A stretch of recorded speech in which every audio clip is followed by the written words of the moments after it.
that's life. Like surviving what should have killed you, and your ability to bounce back after what should have killed you or taken you out or takes the average man out is what inspires motherfuckers to get past your shit. So even ask yourself, like, like, am I going to let this conversation or this doubt right here steer and drive the rest of my life?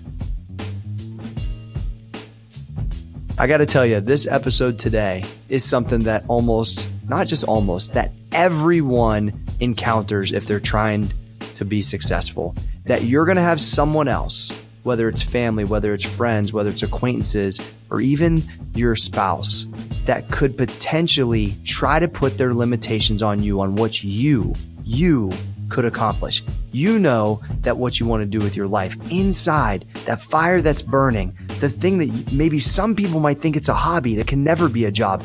You possess the skill to make that happen. And I got to tell you that the things that Johnny's spitting, the things that Maurice are spitting, the things that I'm saying today, like, I believe it'll help give you the tools to navigate the process to success when you encounter these things in your life. Because at the end of the day, don't let anyone else ever set expectations on you if you want to be successful.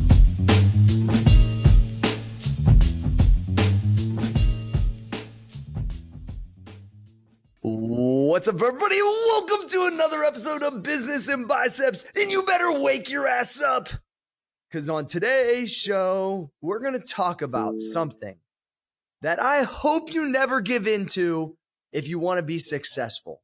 And that's what every other motherfucker thinks you should be doing. We're going to go over that because I think it's extremely important, because it keeps on coming up in so many situations around all of our lives about how someone else is putting their limitations on you. And I say, fuck that shit.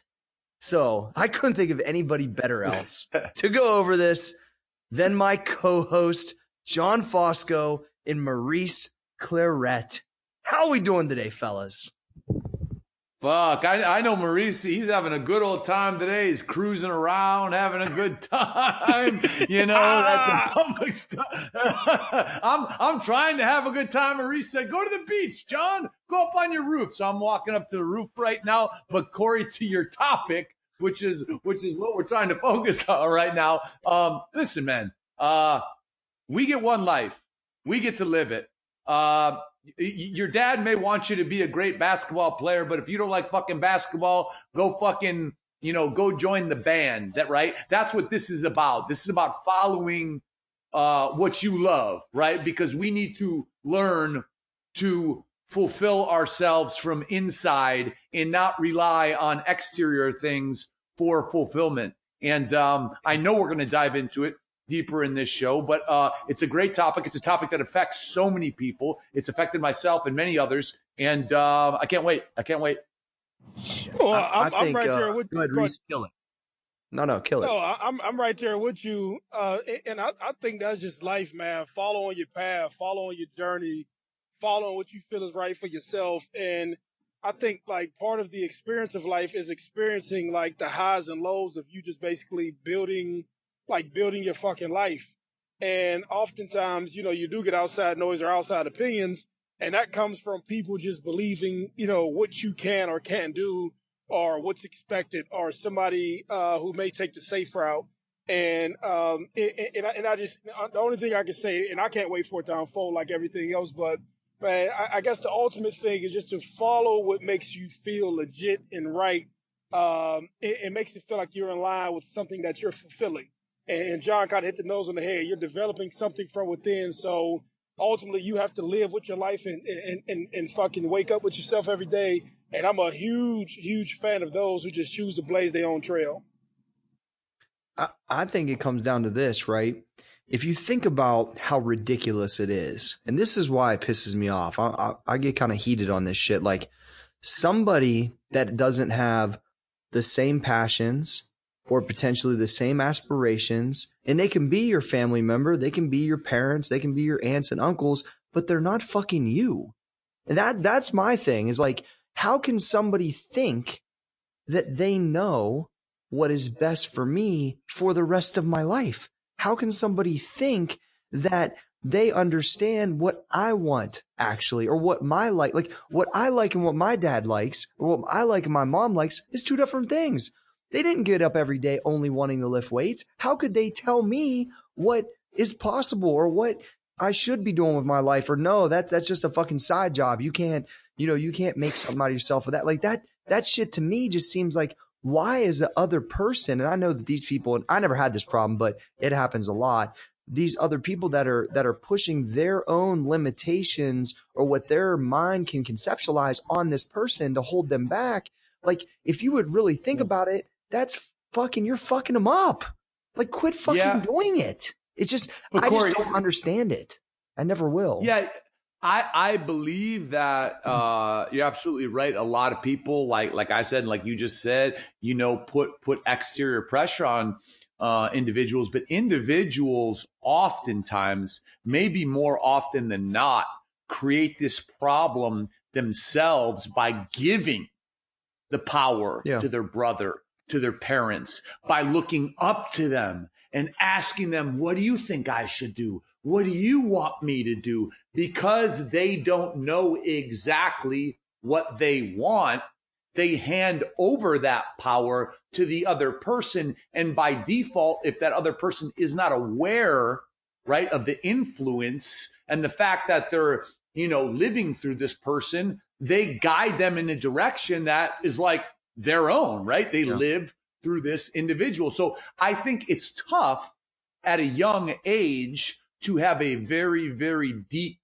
sense of yourself. That's hard. That's actually always going to be hard when you have a close-knit family or a close-knit group of friends. But I think like the outliers, right? I mean, we've talked about this a lot. Guys like us, maybe it's because, the father thing or whatever, we were able to claim our independence to ourselves at a young age. So we always march to the beat of our own drum. But I think for most, it's these circles that they live in that determine it. And it's really hard for them to break it. Here, I'm going to take this, Reese, and I'm going to throw it to you. At the end of the day, look around. Is everybody that you're fucking with, meaning like spending your time with, listening to, getting advice, are they where you want to be? I mean, that's a Reese.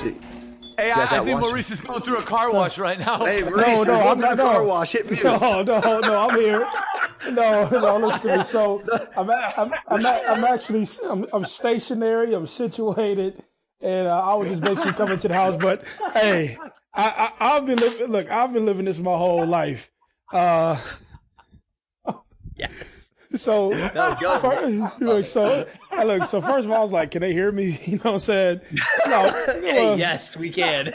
All right, man. Look, so first of all, I've been going through an element of this my whole life, and it's oftentimes easier for people to put limitations or expectations on you based upon how they live and what they accomplish and basically what they settle for. And that's really a hard conversation. And this was like serious to me, you know what I'm saying? Just because I know there's some kids out there who may have a mother or father who may be choosing the safe route for the kid or choosing the safe advice because they don't really understand what the kid has in them. You know what I'm saying? They don't understand the aspirations or the adult probably didn't push themselves to a level that caused them to develop or cause them to pull more out of themselves, or the circumstances of their lives just force them to basically take care of their child. So they're like, okay, as long as my kid ends up like me or in the neighborhood like me, I'm cool. But in today's generation, that's completely different. Like, kids have different resources. They have the internet, which is a game changer in general if somebody knows how to navigate and resource information. And then kids also see more successful people in different capacities. And so you're birthing a generation where kids see massive amounts of success as like a normal deal. To make $1 million, like when I was a kid, I'm 34. So if I talked about, $1 million to be made, when I was a kid, it would have seemed like a ton of money. And now kids talk about millions like it's nothing, or just the path to millions or the path to massive amounts of success are just completely different. And so whatever it is that a kid has, a dream or vision or whatever it is that he's holding on to or she's holding on to in order to wake them up and get them going, like, don't allow your parents or your friends or dudes who just give up easy to discourage you, and just because someone failed at something, be it a business, be it a career, be it an entrepreneurial attempt, you always have to remind yourself, like, that's cool. I respect them as an individual, but that's not me. You know what I'm saying? Just because you didn't make it doesn't mean I'm not going to make it. And that's one of the hardest things to say to people, like, hey, like, I'm not you, you know what I'm saying? Not to call you a fuck up, but it is to call you like just somebody who may not attack this in the same way I may attack it, or take it as serious, or follow through, or have different personal skills. And so I'm just encouraging everybody who listens to this deal to continue to sharpen your sword, but also the best thing that you can do, which I believe is the eighth wonder of the world, is to believe in yourself and whatever it is that you're chasing. I'm sharpening my fucking sword over here right now, Reese. I like that. Well, no, Core, on what Maurice said, I remember as a child and even into my, teenage years, hearing this all the time. Whenever I would come up with an idea or a thought or anything I wanted to do, I would hear, "Oh, you think you're smarter than this person? Because this person did it and it didn't work. So you think you're smarter?" And I'd always be like, wait, like, I know I'm young, right? I know I don't have experience at this point, but like, fuck that. Like one size doesn't fit all. And It's not about me being smarter. It's about me being me, right? And I have something unique to offer. So for those of you who hear things like that, like I heard, "Oh, you think you're smarter? You think you're going to do this when this guy didn't? You did that." Cut that out and learn to believe in yourself, even if what you go and do doesn't work. Because if you are willing to take the leap of faith and believe in yourself, if a failure does take place, there is absolutely no doubt that will lay the groundwork for your success whenever that success does come. So please, when focused on what's inside of you and what's internally driving you, don't listen to others. And yeah, if someone wants to challenge you on something you want to do, fucking fight back. Fucking fight back with ideas, fight back with knowledge, and follow what's inside of you, because it's never going to leave you. Well, let me add this, John. Oh, go ahead, Corey. No, go ahead, Reese. Yeah, so I wanted to add this. I think it's also important, and you don't learn this until you become an entrepreneur. It's hard to share entrepreneurial visions or dreams or ideas with people who are not entrepreneurs. And I don't do it. Right? It's counterproductive, and you're really setting yourself up just to. And it's not to say that they're bad; they just don't think the same way. They don't, like, entrepreneurs seem to think with limitless possibilities. They seem to think of, they're optimistic, they're hardworking motherfuckers, they're willing to figure problems out. They always think about the solution, and there may be a couple of gray areas that they have to draw out. But more people who are entrepreneurial are like, they think about possibility. And so to safeguard yourself, and I know, like, at times, like, I'm pretty sure everybody's experienced it, where you get so hyped and so encouraged about something that you just feel like you want to share this idea, or you want to share this energy with somebody. And then when you share it with them, like, you put that energy into the space, and there's like, there's no reaction. There's no feeding of that idea. There's just all this skepticism, negativity, or there's basically no emotion. And that may in itself may cause you to be like, oh, well, maybe my idea isn't crazy. No, your idea is not crazy to this person just because they don't think like you. But if you bring your idea to another entrepreneur who's a hustler, who's active, who knows what's going on, that person can feed that.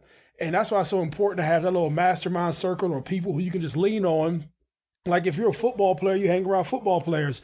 If you're an entrepreneur, you hang around other entrepreneurs, or whatever you happen to do, and allow those people to feed you. And so in my opinion, one of the best ways is to be intentional about who you're around and who you feed this stuff to, so you can minimize all of what you can and can't do. And really, all that stuff is rooted in jealousy. A person doesn't want to see you accomplish what you want to accomplish, because and Johnny, I'm pretty sure you may have realized this, in Corey too.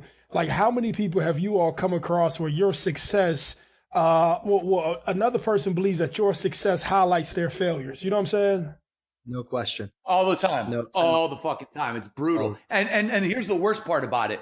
is it's never spoken. It's always unspoken. So like you get stones casted at you and you get treated and you get shit talked behind your back. But that is so fucking true. And I think that for me was what I struggled, and I still struggle with that, because it's like, do people not understand me, or do they think I'm cocky? And I come back to like, no, man, they must just be haters. I don't know. I don't know. I'll tell you, I get it twofold, right? Hey, check this out, Reese. Not only do I get that part that you guys, but I also get the other side of it because of being in shape to the level I have been or have. So I get two things. Motherfuckers think I think they're fat and I think they ain't push hard enough. And I don't think either of those two things. So, but I get it. I get it, that like double whammy a lot. And I have to like almost kind of try to fend that off just with like overly being nice, because I never try to think that I'm casting something at somebody and thinking or judging them, but it's their own insecurities. It has nothing to do with me. But dude, it's a double whammy because of the business I'm in too, or being a fitness dude to the level I've been. It's like, it kind of sucks. But I think to your point, Reese, I want to go over like, look, like I said earlier, if you look around the 5, 6, 7, 8 people you operate with on a regular basis and you're taking in their advice, well, check this out. You're about to get their result.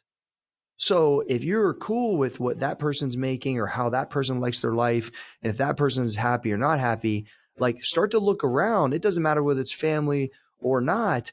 That's what's about to happen. Because if you're taking that idea and you're pumped about it and you're optimistic, well, you might have 6 pessimistic people that you love family wise, but not love, and they don't have the same response that you're after business wise. And that is going to drag you down. So I really believe that if you allow that to happen, it's just by design or not by design, it's just going to drag you down and not allow you to be as successful as possible, because they're going to keep throwing that stuff on you, whether they intentionally do it or not. And I think that's like, a fucking real problem for a lot of people. Man, Corey, so I'm going to give you some advice on this. Man, okay. and I had to do this. Man, don't suppress yourself for nobody. Like, I'm done toning down for people. I'm done. I'm humble. Turn up, Reese. But no. yeah. Listen to me. I'm humble, but I'm not. I can't suppress who I am to make you comfortable, because then I'm not living my truth. I gotta hide myself to make you feel comfortable. Like, but my intention isn't to rub you the wrong way. My intention is to live my life. You know what I'm saying? Yeah. And so I would wake up and I would have to do that. Okay, this person doesn't have money, or that person doesn't have this or that. It makes people uncomfortable, Reese. I can see it in their eyes. Even though that's I don't, not your problem. But Corey, so what if that that moment is a blessing to them? Yeah. You know what I'm saying? What if that moment allows them to be like, okay, I need to get my stuff together. Like, you just can't do that. I can't do that. John can't do that. Anybody can't do that. And the best thing that a person can do is to be like, this is my life. This is how I'm living. This is how things are going. And Corey, you ain't robbing. You ain't stealing. You actually do good by people and make a great living doing it. So to suppress yourself and act like you're supposed to show people what commitment looks like. When you commit yourself to something, these are the things that show up in your life. You know what I'm saying? And so I would feel that way. And just even to that point, who you surround yourself with. Corey, I got on the phone today. I said, man, out of nowhere, I said, you know what, man, we need to take this thing to a whole different level, right? I said, okay, we got about 130 people. I said, let's shoot and I knew our plans for the summer and going into next fall. I said, let's double down on them, right? I said, what we doing right now, let's plan to do double of what we do, just to push on people. You know what I'm saying? To push on people, push on possibility. Let's be better, get better. Let's make sure that we are the best at what we're doing.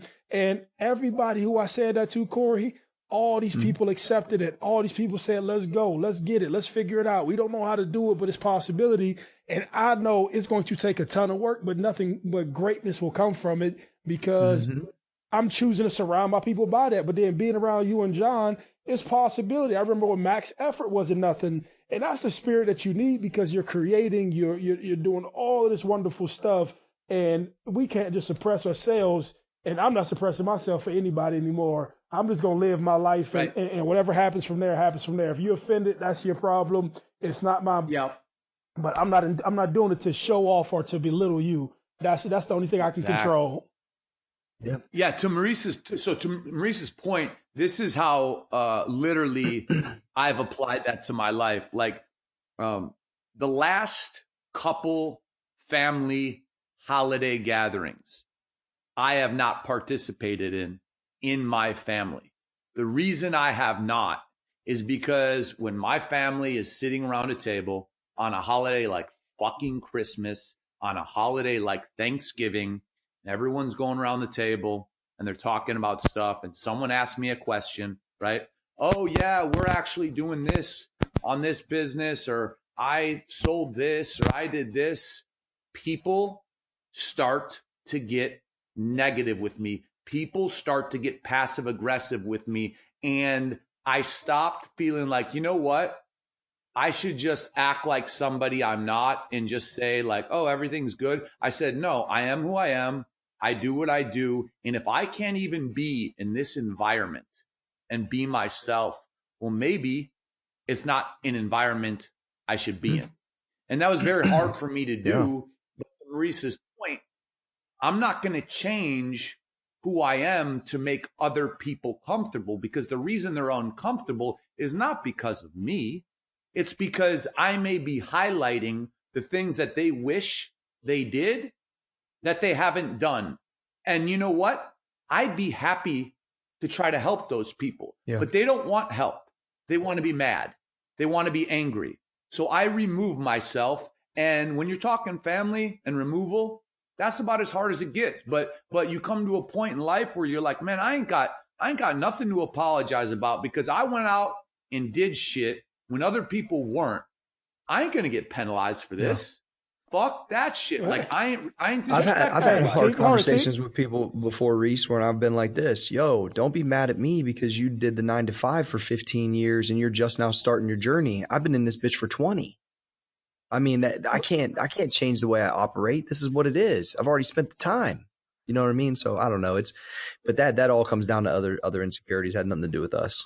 So yeah, but the ultimate thing with this, man, is controlling your life.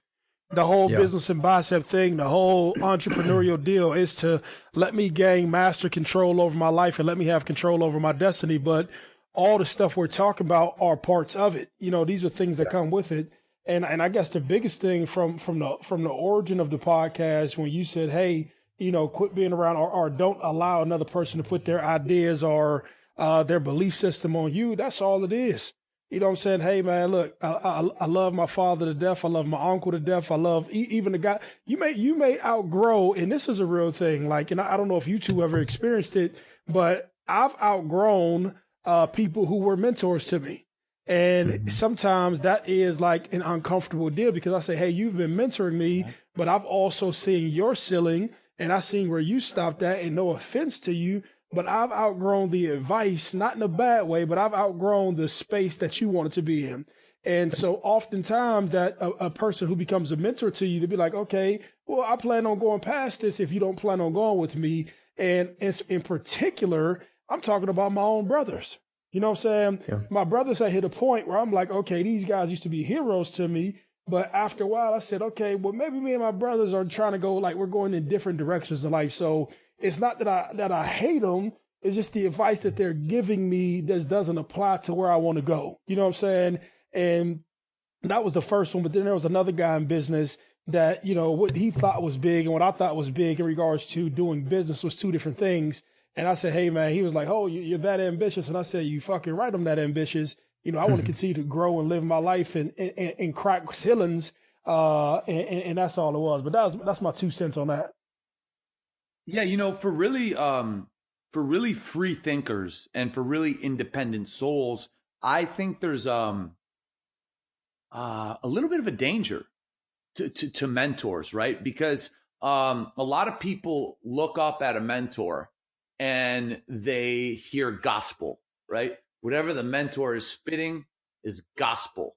And it's like, if I could just get there. And I believe it's dangerous to let anybody dictate how you think and what you think is a goal and where you think your goal should be. I think it's great to gather information from people who are smart, but to put such a premium on any individual's thought, I believe, is to discount and cheapen your ability to think and your ability to want more. So like, maybe it's because I come from like a mentorless place. My mother was a loving and spiritual mentor, but outside of that, like I come from it's Ronin style, right? It's what I read about. It's Ronin style. Like, keep going, keep learning, because if you keep listening to the same person over and over again, your brain is only going to get to a certain point. You need to seek information constantly, and one person can only give you so much. Well, I think I'm going to give you guys kind of a real example of how, like, Kyle Smith, who's my photographer at the gym. He's a high school kid, and he's gotten a lot better at photography, and he's very interested in doing it as a profession, right? Most people look at it as a hobby, straight up. And so he did something kind of smart, right? And I thought this was really interesting. At the Arnold Classic, he said, "Hey, my mom's coming by to meet you," because I had never met her, "and I know your mom's here. Can you let your mom talk to my mom, because she doesn't understand at all what I'm trying to do?" And I was like, very aware, first of all. So kudos to Kyle. I was like, okay, yeah, my mom knows the drill now, because she didn't really know really. I mean, she heard me talking, but she never discouraged me, but she couldn't really offer anything other than support, which is what I needed, but financially or any of that, she was just rooting me on and say, "Hey, go kill it," And so my mom, I asked my mom what they talked about. And she said, Kyle wants to do photography and he's already making money at it, but I think he needs to look at a regular job. And so she said, "Well, here's the deal. Corey never had another, she said, a fallback." She said he had one plan. He had already seen the other plan, which was coal mining. He already did that. He knew that he could always come back and go to the coal mine. But if he had that fallback other job or whatever, I don't know that he would be what you're seeing here today. These people standing in line, executing on this business, and the way Kyle's learned, he never talked about the alternative. He only talked about what he was going to do and execute. And so she kind of got it, but it's that security for most people, because they don't understand.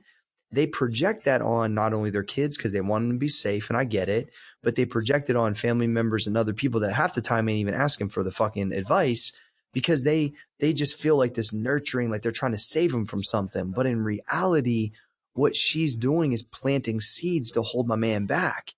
And the same thing happened the other day. And I get it through Kyle, just because Kyle's so young, and so he always talks to me about stuff. But Corey, I want to ask you a question about that real quick. So it's just so I can understand it. You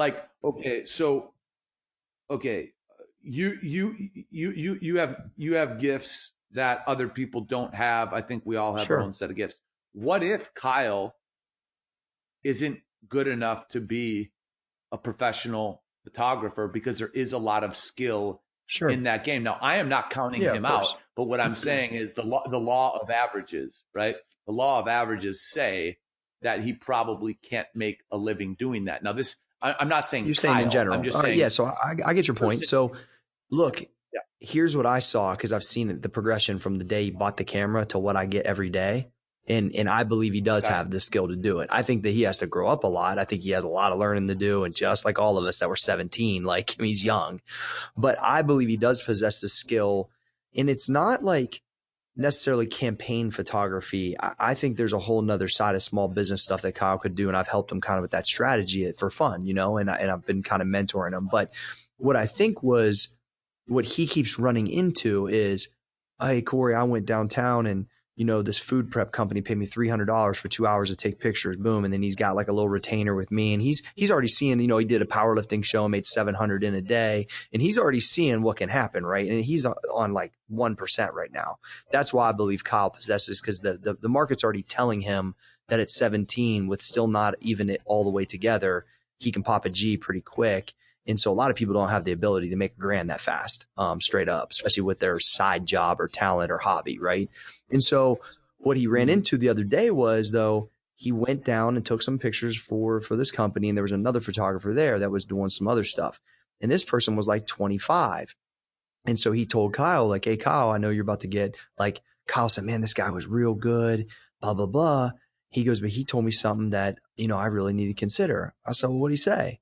He said, well, I'm 25 and I ain't figured it out yet. So I would just recommend getting a regular job because, it probably just a side thing. And so he calls me. I said, well, check this out, Kyle. Like, you're in control whether you make this a side thing or not. But if a motherfucker would have told me, hey, this personal training thing's a side thing, I'd tell them to go fuck themselves. Because I knew the whole time it wasn't a side thing. I knew it was my thing. And so at the end of the day, that person, because at 25 ain't figured it out yet, motherfucker, 25, I was making $100,000, like, easily. So it's like, if I would have let somebody that couldn't push past what my brain could grab, that's what I'm saying is along the way, if you want this life, there's going to be it's a lonely road sometimes, right?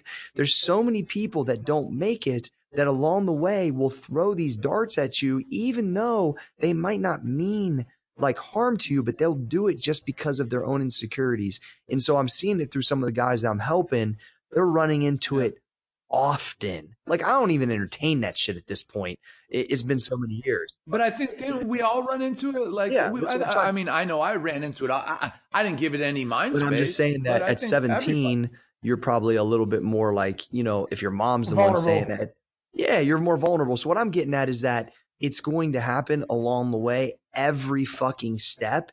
And part of the development and the things that you're listening to here is understand that two things. One, you're not on your own. We all go through it. And two, when you develop yourself, it allows you to get through that space and head past what all these people are saying. But just know it's going to be essentially everywhere. It just is.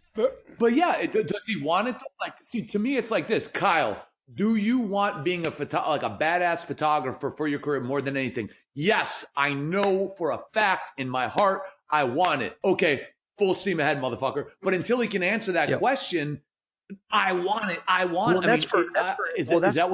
That's for him to ultimately figure out. I just think I was using him as a good example. To me, that's the determining factor, right? In success or failure, that right there. These were just real life examples I've just heard in the last 30 days that a guy that's already doing it at such a young age that wants to take it to the $1,000 a week level. Here's what he's already running into. Part of why I brought it up is because at this point in my career, no one's around me that's saying that shit because I don't even have anybody around me that's even barking that noise. And so it's like sometimes I have to get some of these like real world things through these younger guys because I've kind of forgot about half of them. You know what I'm saying? But anyway, go ahead, Reese or Johnny. Yeah, I got you. No, what I was saying was that the crazy thing is that you said it, and Kyle actually went through it. But Kyle has to remember too that more people don't make it than who do, and so you're going to have more negative perspectives on your dreams, just because that's the law of everything. Like, there's not that many people who sit at the top of the food chain. And so just through circumstance, like if I go ask the average person outside of you, Corey, what does it take to build a supplement company? They're going to be like, shit, I don't know, and they're going to tell you all the negatives that go into it. But if I ask you, I put like this, I lost my train of thought for a second, but hopefully y'all got what I was trying to say. That you just Ray says to me all the time, Reese, which I think you're getting to, is like, she's like, not everybody's you. And I get that there's a talent and a drive that's at the next level, but my mom says and that is because I believe I'm one of one, just like John is, just like Maurice is, just like everybody is, right? And so it's like you can't do exactly what I did, not you meaning, but metaphorically you, but there's your own version of that if you truly believe that your skill is Corey, that's what I was. No. That's it. You're your own version of that. And I guess that's what I was getting to. Go ahead, my fault. Yeah, no, I think that's the big key. What John's point was, and that's the ultimate point is, does, and Kyle in this situation really believe he's that guy? He only can fix that. I believe he has the potential to be that guy. Whether he wants to be that guy or not, that's on him. But what I think is interesting is at 17, just the things he was encountering already, just because he's just in the marketplace trying, but it's interesting. I think what guys like us can miss, and like your wife says, like my mom says, we get things things come to us so clearly, right? So naturally. And my mom always says, man, people do not process things at the speed you do, John. Like people just don't do it. And for you, people don't see things as clearly as you do. And same thing for Mo. So I think sometimes, and that's why I really try to take myself back. And I know, like you said, you like to think about younger kids, so we can speak to the listener who may not process things at a speed that's like light, right? Like, how do we best direct them when shit came to us pretty damn quick? And I don't want to say it was easy, because it was never fucking easy, but things were clear, they were quick, they were concise. And what we all had in common at a certain point is we wanted it more than anything. And that's why, Johnny, I don't think that I think that that's all confidence in what you believe you can accomplish. I don't know that that's like something that I was born with, or, you know, I just think that once I understood it, and I believe, I just had an ultimate confidence in myself. So motherfucker said you can't do it, I'm like, yeah, fuck you. Like, don't, I mean, I just, but that's what I'm saying. I was born like that's how I was born. I don't know any other way. Yeah, so I don't think I was born that way. I think after I understood like what I was about and what I was, it all comes down to those principles that we've talked about multiple times. Once all that shit was in line for me, that gave me the confidence to say those things and not believe in what everybody else was saying, and not really buy into that, what somebody else thought or shoulda, woulda, coulda, you know, and I just think that a lot of people, like Reese said, more people don't succeed than do. And I think probably more would if they didn't buy into approval of someone else. I tell you this, man, I'll build on it by saying this. I just think people give up too easy. You know, I think a situation comes up that forces people to think, and people just don't spend the time thinking or to think about how to navigate stuff. It becomes like this labor intensive deal, and people just say, fuck it, I don't feel like thinking, I don't feel like solving a problem, I'll just quit. And I don't feel like that there's a huge amount of difference from successful and unsuccessful people outside of people just choosing to say, hey, I'm gonna figure this shit out. And my deal comes from, as I continue to live my life, I just think like, and based upon your skill set and your education, and there's a few factors in regards to learning, but I just think you can make whatever you want to make of yourself based upon just your level of focus. I really believe it. In an age now where you have an internet where you can put things in front of people's faces, and if you strategize and sit down with people long enough, you can make things happen. I just believe like literally you can just unfold your life and make yourself into whatever. Now you can't control the speed, obviously, because that has a bunch of other factors. But if you want something bad enough in this day and age, you can literally become what you want to become. Yeah. I think that humility comes a part of it. Like I know guys who are in business that aren't humble enough to actually work their own business, which causes limitations. And that's a whole nother story. But I just believe you can make yourself into whatever you want to, as long as you focus on it. And you keep your expenses low and those few different things, but that's just my personal opinion.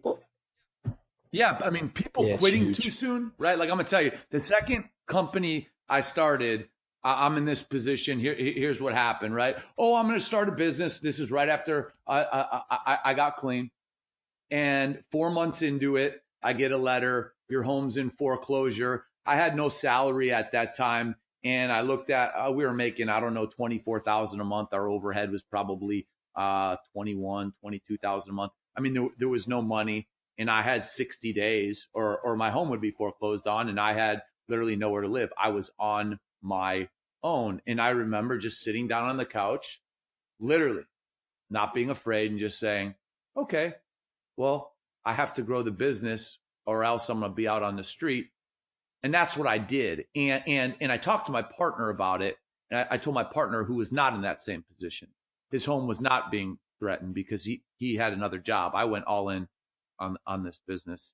And he was like, how do you live? Like, how do you wake up in the morning with a positive attitude? I said, bro, I mean, what's the alternative? Quitting? Is the alternative quitting or getting my house taken from me? And the funny part, just like the goals we set at Max Effort Muscle, and we come within $1,000 of hitting them, and they're big 6-figure goals, I hit my goal. I saved my house, And in that moment, I learned that everything I do, I control. I control. I needed to put more work in. I needed to put more hours in. I needed to pay closer attention to my competitors, their pricing, what they were doing, and how I could grow my business. I needed to let more people in my area know that we just motherfucking opened a store. I needed to do all these things. But the foreclosure was like getting punched in my jaw. It woke me the fuck up, and it said, you better either make yourself or break yourself, son. And that forever changed how I looked at business, because I was refusing. It created another urgency level, John. That's what I hear, because that's what it is. And to Maurice's point, like, people do stop because shit gets hard. They get the Mike Tyson. Everybody thinks they got a plan until they get punched in the fucking mouth, and they got to keep getting back up, keep getting punched in the mouth, keep getting back up. And something usually happens like that, John, to create that urgency that puts you in the gear that it really takes to make it be successful. And so many times I've heard stories where shit's to that point where you have to give it all. You have to work nonstop. You have to be creative. You have to execute, because what is the alternative? If you don't execute, you're losing your shit. Literally losing your house, losing your fucking business, losing, and then it's like, and then to me, then all those motherfuckers that talk shit, then they're right. Fuck that. I knew I was right. Like, I would go let them be right. Let me help you out with this one, Corey. So yeah, go ahead. Have you all ever, and this made me think of something, have you all ever been around a person who is so hypnotized or so infatuated with the possibility or the thought that, hey, I'm an owner, I'm a boss, I'm an entrepreneur, that I don't want to actually work my deal? And yes, and that's the biggest mistake I think that a lot of people make. That anything that I've done, and I've not done super elaborate things. Let me say that. But the things that I have done, they started from nothing, and everything from when guys were doing packaging and transportation. I was helping to load trucks. I was helping to clean out vehicles. And literally, if you would have looked out on the floor, you wouldn't have told any difference from me and them, just because I was knee deep in it. When it came to the red zone, there wasn't a service that I wasn't willing to do, or anything that I wasn't willing to do to make it grow. I remember sleeping in the office, cleaning and mopping the floors, taking out the trash, running errands for the people who basically work for me, becoming their assistant to a large degree, and literally doing every single thing that I can possibly humanly do in order to make it work. Even right now, I'm sitting in my dining room, and my lady, she's in the other room pressing up T-shirts. Like, this is 1995, and we don't have anything, and this stuff can be done down the street elsewhere. But everybody's into it, everybody's in it, and I'm still working the business the same way. I would. I could be on a golf course somewhere, making money, slapping golf balls around or doing some of that stuff. But I really believe that the only way that you grow a business or to allow your business to work is to be all in. And so that's just advice. And so I don't want you to be one of those guys who people create limitations for yourself. And on the outside, like, all of your social media has like this super important person to say, hey, I'm a boss, or I'm a business owner, but you never actually work the business, or you think that you're too important to work the business. One of the best things you can do is be like Mikey Scola and jump in the ocean. You know what I'm saying? And grab the fish out and melt it yourself. You know what I mean? And that's the whole deal. That you got to be hands on. Until you get to a point where systems and people run systems that you've put in place. But don't be too good. Don't be like, when I say this, I mean this from the bottom of my heart. And Corey, you remember, and I think I mentioned to this. Like, I was on the curb selling autographs and pictures and books and going to fairs and festivals and actually working it because I wanted the business to work. And so that's my advice, to save yourself from being the laughingstock of somebody who say, hey, I told you so. I knew you weren't going to make it. But just make sure you give everything you can to it in order for you to make it. Yeah, I mean, to that point, I couldn't agree with it more. And obviously, everyone on this podcast knows Max Effort, and I just compare it to, like, okay, so we had our Super Bowl, the Olympia, and sure, me and Corey are fucking majority owners. I'm folding 42 different T-shirts every morning myself, and I'm hustling them for $10 and sweating all over myself. I'm setting up the product displays myself so the product looks the right way and faces the right way. Now, our team was obviously supporting back end, but it's like I'm literally folding T-shirts myself and setting up product displays, not because of any other reason than there is no job that I am above. And if I can help in that way, I will help in that way. And for you guys who understand max effort and what we put into it, fuck, I do that shit. You understand? All the way up to the fucking finances. So it's like you disqualify yourself from being effective and being able to lead when you believe that you're above well, like any most job. people like go buy their booth, like motherfucker, we built ours. You know what I'm saying? Like we went to Home Depot, we picked out the lumber, we sourced the barrels, and Dustin, he's like Bob Vila Jr. So absolutely, he killed it. But at the end of the day, like, you know, I wanted it to look like a general store. I pitched it to Johnny last year, like, let's get us some fucking whiskey barrels. Let's build us a table. He's like, yeah, go ahead with your bad self on that noise. I ain't building nothing. Like, meaning like skill wise, he's never really done stuff like that. And I'm not that good at it. I'm gonna Exactly. build it. I can concept well, and I thought I could build it. it. Then I called Dustin, like, yo, I'm about to build this. He's like, gee, nah, man, like, let me come out there. Like, I got this. And he got it all together. And it, you know, as a team, we fucking built our booth. And I got to tell you, there's something different about that. Like, when we were loading it up, we're like, motherfucker, no one could rip this off. We created it. So I think being in the, you know, especially when we have crazy amounts of orders and whatever, being in there packing sacks with the guys and just, you know, being around, like, you got to be able to, and I know Reese, you've spoke to this multiple times, you know how to do every job in the red zone. And I think a true manager, you know, although I'm not good at certain jobs, and that's why I need people in the places, like I have to understand how they operate, just because in case shit ever hits the fan and you got to do it. So I think like being out of touch, which I think was a little bit of a problem at my old business I was at, you know, there was just way too much going on, and eventually it can get away from you. And I think that is something that you got to fend off as things grow. And so anyway, I just think, yes, you have to know every job better than the person. No question. It's the only way to be a true manager / CEO or whatever it is. And I just think like, right. I think the basis of the talk is, you know, if you have the confidence to do what you love to do, whether motherfuckers think it's a hobby or not, I always talked about that I was about to make my hobby a job, and I was going to figure it out, and I was going to be in the space. So I got up every day and liked what I did. And I think that forever, I'll be forever happy that I made that choice, no matter how hard those days were when I couldn't barely pay the rent, or when motherfuckers said it wouldn't work, or it didn't work for this person. How's it going to work for you, man? Fuck you. Fuck that dude. I went through all that stuff when I was young. You're too young to do this. And why is that? And do you even know what you're doing? Motherfucker, I didn't know what I was doing, but I figured it out. And I think that the confidence that I kept, good, bad, or indifferent, it got me here. And I just kept maturing over time and getting more confident and get more experience and quieting more and more people that it was talking out their ass. And so I just want people to know that it's, you know, if you want this life, you better get ready, because that is going to fucking hit you in the mouth often. And you got to be able to fend it off. Because if you let that doubt creep in your head and you give those people power to rent any type of space in your head, then it can hinder your success and it can limit you. You just can't listen to them. Don't listen to them and don't care what people think, whether it's on the where I'm succeeding side. I want people to know I'm succeeding, or if it's on the I'm not doing well. Like, fuck, it's all about what you think. It's all about what you feel. Fuck everybody else. Like I don't mean literally say fuck you to them. I mean just like their opinion is theirs. Your life is yours. So whether you're killing it or whether you're struggling, it's about you, and keep it to you and stop thinking about and worrying about what everyone else is fucking thinking, because at the end of the day, it doesn't matter and it never fucking will.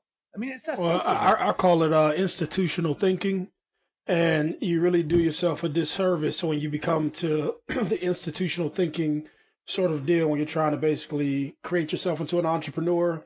And I would like to categorize my thinking as sort of like freeing myself, and the freeing of just whatever comes up in society. That's how I form my opinion. Like it's so freeing to know that I'm thinking for myself and I'm just not on a system And not to say the systems are bad, but it's just I'm thinking for myself and I'm creating my life, and I have total control because I understand the operation of thought.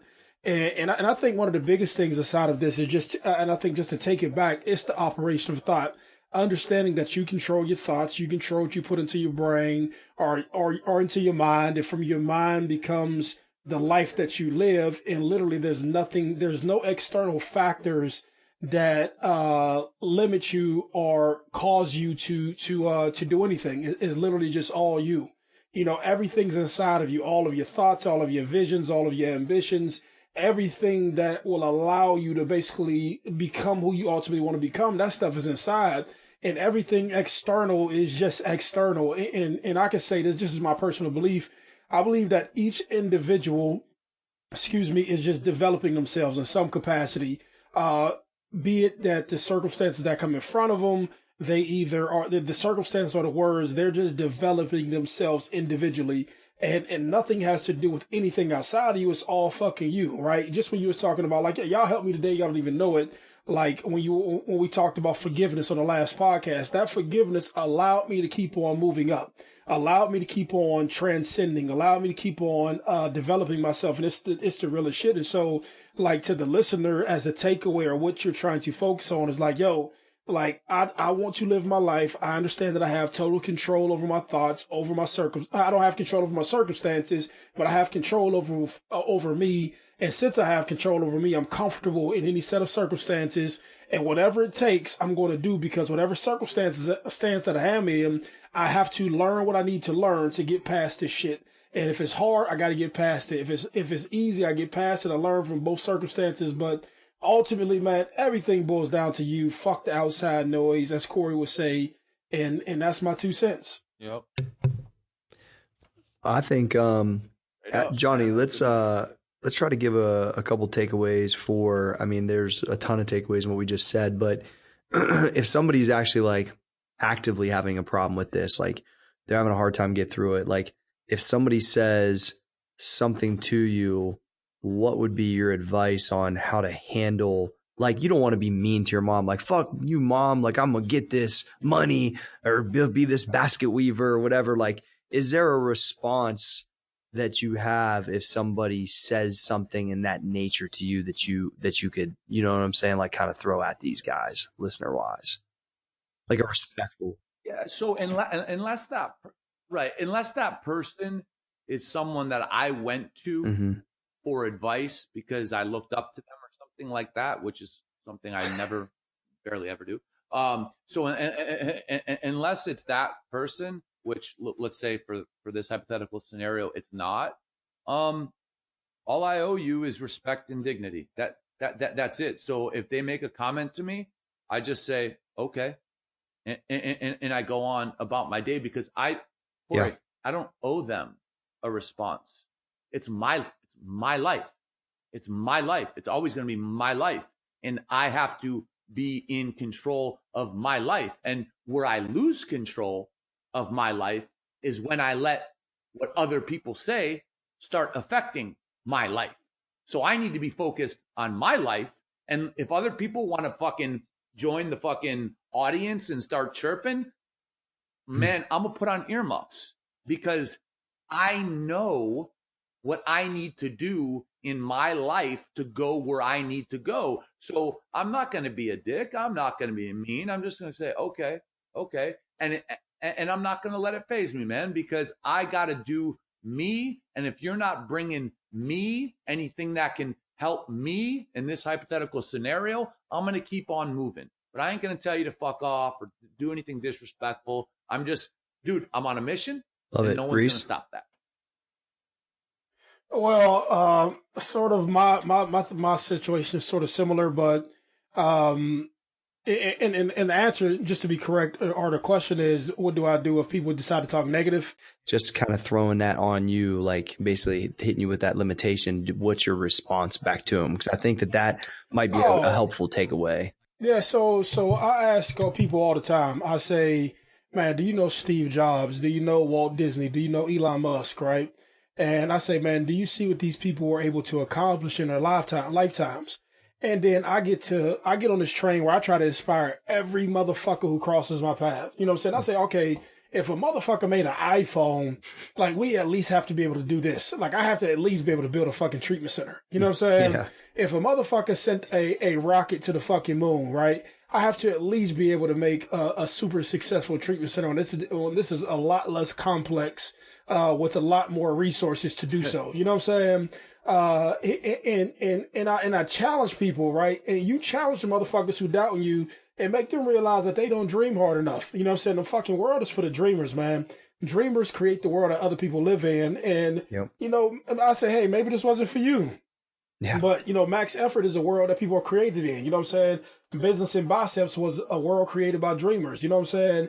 And so you got to tell these motherfuckers, push them, encourage your father, encourage your uncle. Like, just because you're older doesn't mean you can't make it happen. It just means you gave up too early. You know what I'm saying? And that's some of the best advice I can fucking give a person ever, is to continue to pursue what you feel was meant for you, and learn what you need to learn along the way. And that shit hurts, and it gets lonely, and it gets sad that time. But I'm telling you, at every turn where you get some small rewards and those small things that just, you know, like that make you feel good, that you actually chase your dream, you can't substitute that shit. You know what I'm saying? You just fucking can't. But the bottom line is, people fucking don't dream. They fucking don't want to work for nothing. They don't want to feel pain. They don't want to feel adversity. They don't want to get their ass kicked. They don't want to motor through shit. They don't want to do the grungy shit. They want to look cute on Instagram. They want to look cute on Snapchat. They want to do the coolest of shit. They want to go to the cutest of destinations and the coolest of parties.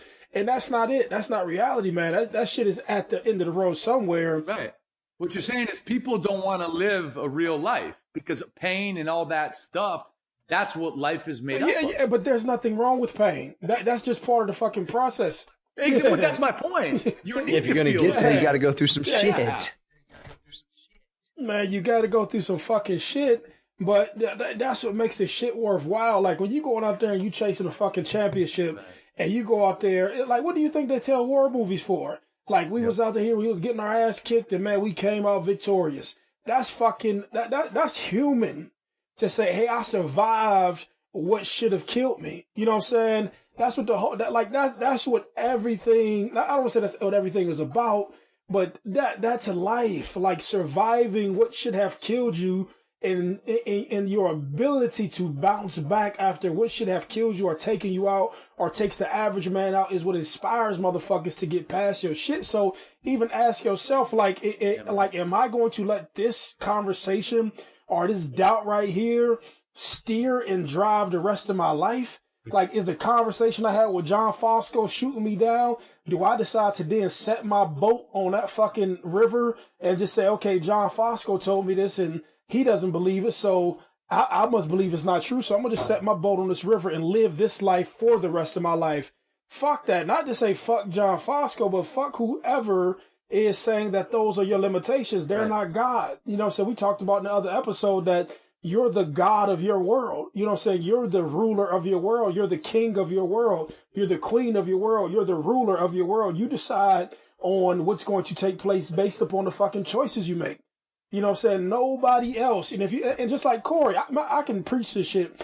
Just like Corey, if your environment is fucked up, go work in the fucking coal mine and move elsewhere where there may be a different environment that may nurture your ideas. You know, maybe you're in the fucking valley, or maybe you're in the country somewhere, or maybe you're in the hood and you got to do what you got to do to get out to put, like, just like this. Like, it's like putting good fucking seed in good soil. Yep. Maybe the environment isn't there for you. So I need to change the environment. I need to change the fucking soil. I need to plant my seed where I'm going to grow.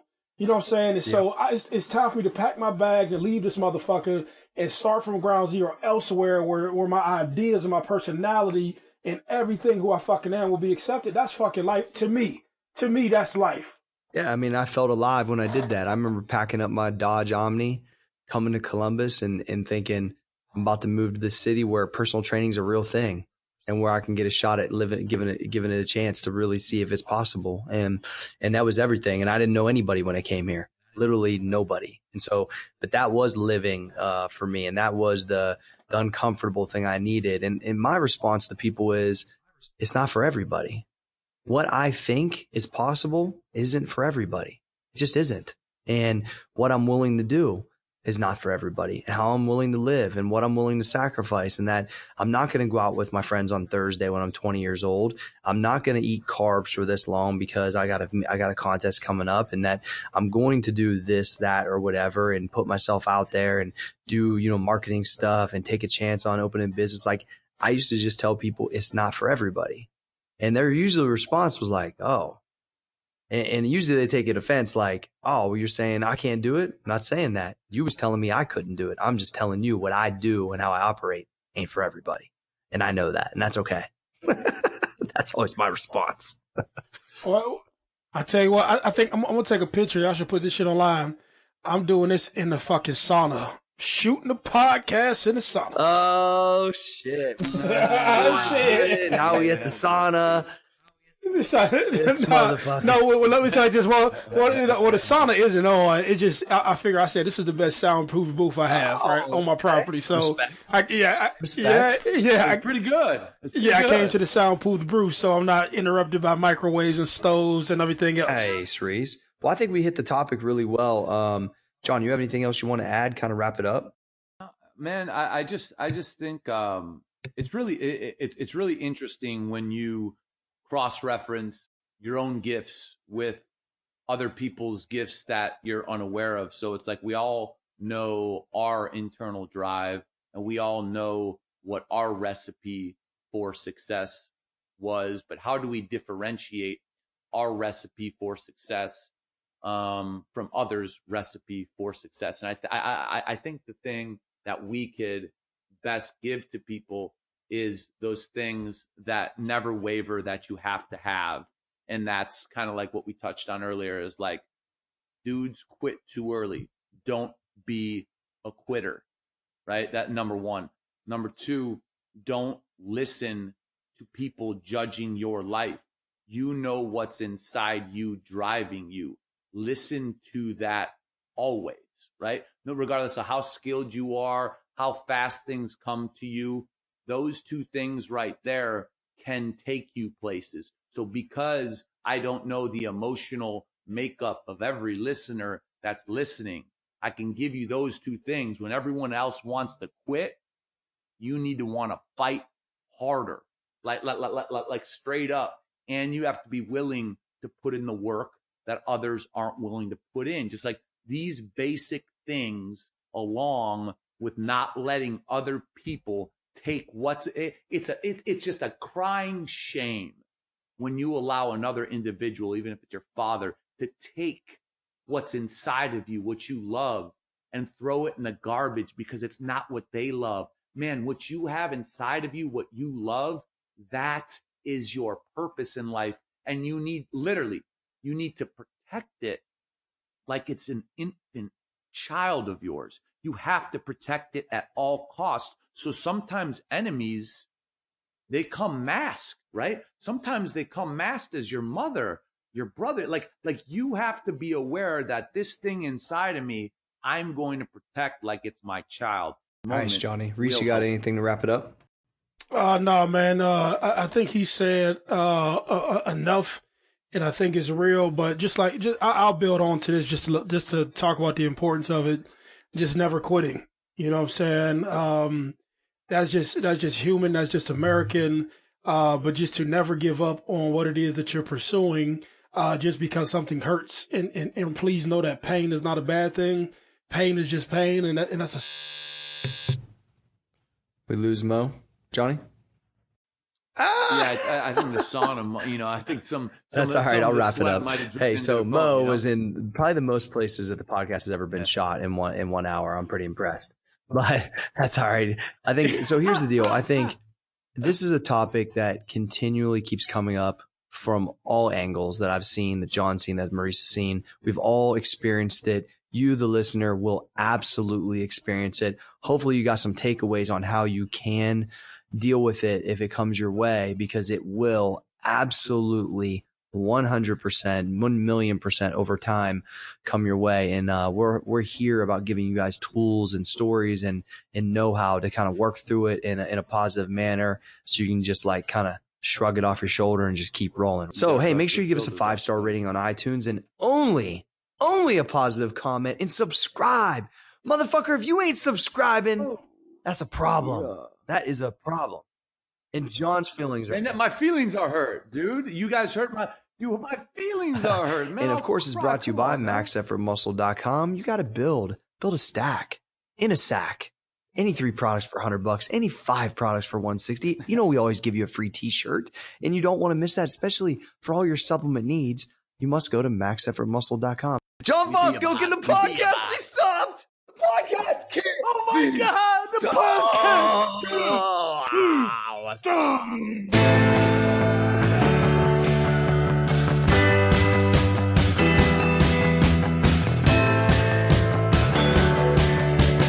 Life can be so fair, let it go